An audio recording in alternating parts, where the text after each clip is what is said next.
Egypt had one of the largest and most complex pantheon of gods of any civilization in the ancient world. Over the course of Egyptian history, hundreds of gods and goddesses were worshipped. The characteristics of individual gods could be hard to pin down. Most has a principal association with the sun of the underworld and form, but these could change over time as gods rose and fell in importance and evolved in ways that corresponded to developments in Egyptian society. Among the most important Egyptian deities are Osiris, who was a god of the underworld. He also symbolized death, resurrection, and the cycle of Nile floods that Egypt relied on for agricultural fertility. According to the myth, Osiris was a king of Egypt who was murdered and dismembered by his brother Seth. His wife Isis reassembled his body and resurrected him, allowing them to conceive a son, the god Horus. Isis, the most important goddess in the pantheon, as the devoted wife who resurrected Osiris after his murder and raised their son Horus, Isis embodied the traditional Egyptian virtues of a wife and mother. She was also one of the main deities concerned with rites for the dead. Horus was a sky god associated with war and hunting. He was also the embodiment of the divine kingship, and in some eras the reigning king was considered to be a manifestation of Horus. Seth was the god of chaos, violence, deserts, and storms. In the Osiris myth, he is the murderer of Osiris. Ra was the god of sun. It was believed that he sailed across the sky in a boat each day and then made a passage through the underworld each night, during which he would have to defeat the snake god Apophis in order to rise again. Hathor was at first depicted as the goddess of sky, and later she was associated with motherhood and fertility, and it was believed that she has protected women in childbirth.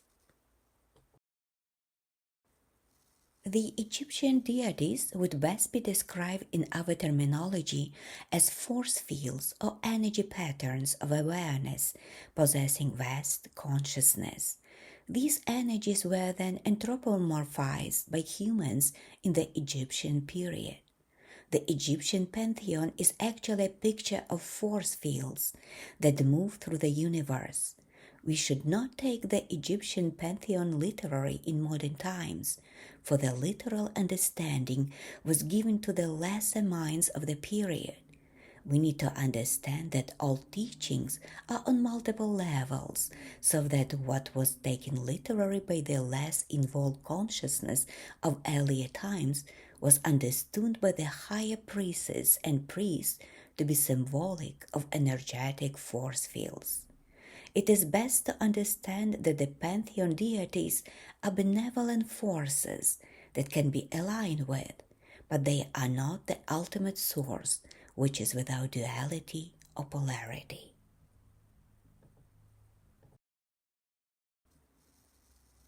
Hathor, in her first manifestation, was the sky goddess.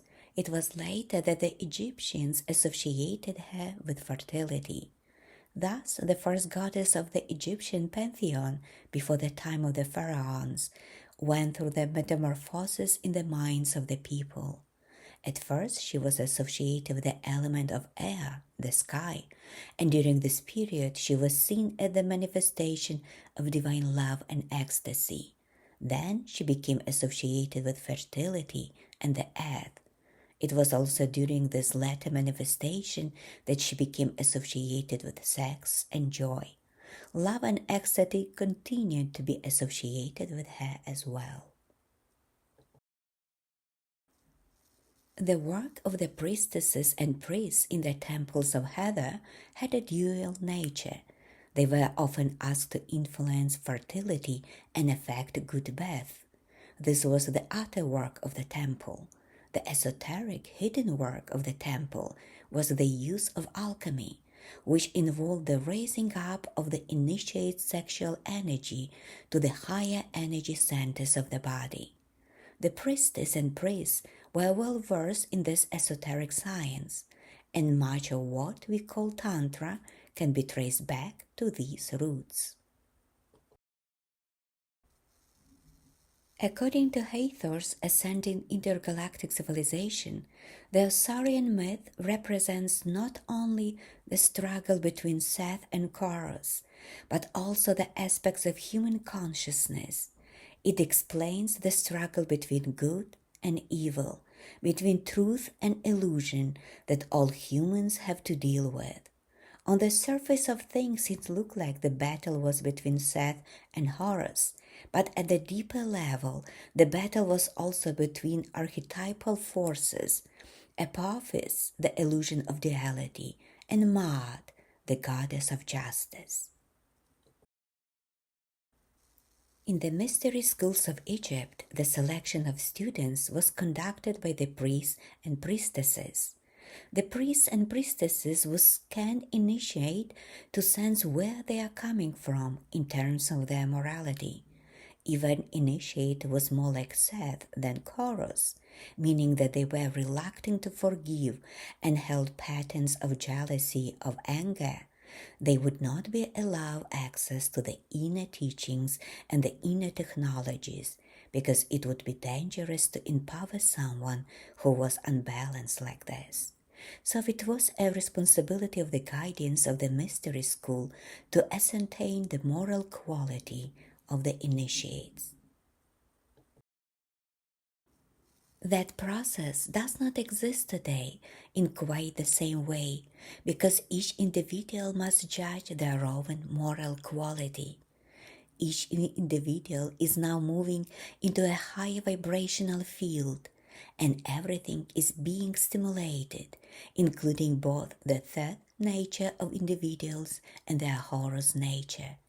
For many humans now, their worst of their best natures are coming out as a response to earth movement upwards in vibration. Our life situations provide an opportunity, whether we are aware of it or not, to make choice. Will we respond to a situation through our earth nature, through anger, through jealousy, through pettiness, through an unwillingness to forgive?